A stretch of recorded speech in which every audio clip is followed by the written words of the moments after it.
Hi guys, wanted to share with you my Great Eastern Cutlery collection.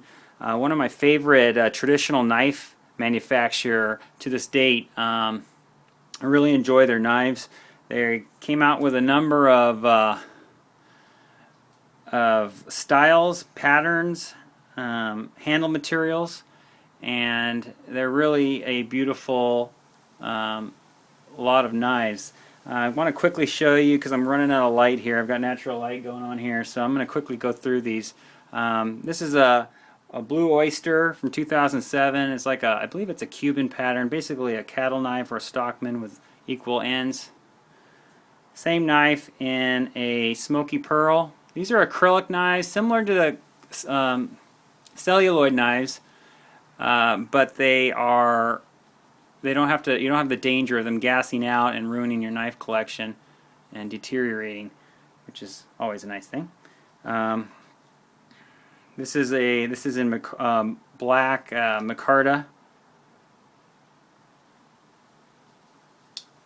2-blade knife.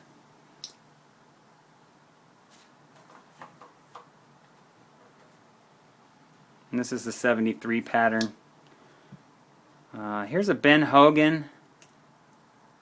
This is a Titty is the name of this. They have 3 branches under the Great Eastern. It's the Titty Cutlery, Northfield Cutlery, and Great Eastern Cutlery brand that you'll see on their blades and their knives. The Titty is kind of the workman's knife. They don't do a lot of fine extra things, high quality, but just not a lot of the pinch bolsters or fancy things you might see, fancier handle materials.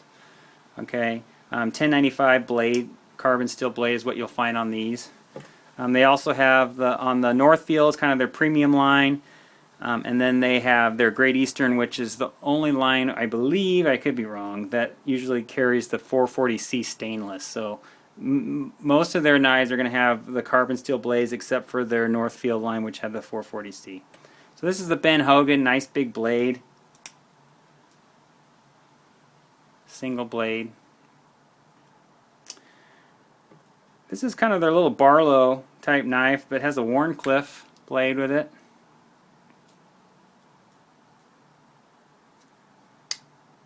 And also has a small clip blade, single bolster. This is in Frontier bone.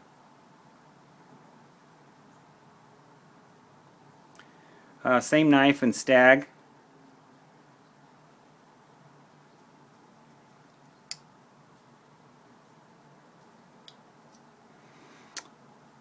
It's a single blade, 73, I believe. One of 50. They do a lot of small runs of these knives. Not a lot of, but they'll bring them out in different handle materials. You have some that are numbered and some that aren't. Made for the collector and the user. Here's that Wharncliffe blade again, Barlow, in red bone. And here it is in yellow bone, bright yellow. It's nice. Same pattern, but with a different blade shape. You have the clip blade. No blade wobble on these. These are one of the few knife manufacturers that I really don't worry too much about blade wobble, which I hate. And they do just a great job of being consistent and keeping their handle materials. Notice the fluted bolsters on these.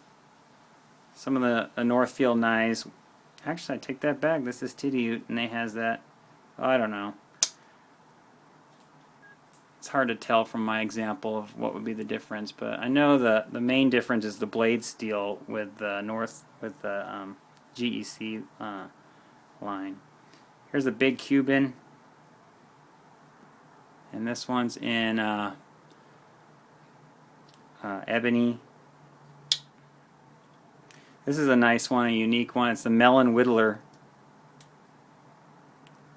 It's got a nice big spear blade and has the coping as well as a small pin. Really like the shape of that. They have a lot of different variations of this pattern, handle pattern. Here's one made out of something called Cassian, I believe it's pronounced, and it's actually a milk product. It really resembles ivory. Some of the ivory knives that I have, it really does a nice job of resembling it. This is a harness jack. Beautiful, nice teardrop pattern. Very unique punch on this one. Beautiful. Same knife. That was in ebony, and this one is in bone. The ebony that they use have more brown streaks in it than pure black. Here's a beautiful one. This is a tomato acrylic. Love that tomato. Also a harness jack. Teamster jack is what they're calling it, but has the punch. Same knife in red bone. They do a nice job with that linear jigging. I like that jigging they do on their knives. Same knife in ivory. Showed you this earlier in the ivory video. And here it is again in ebony.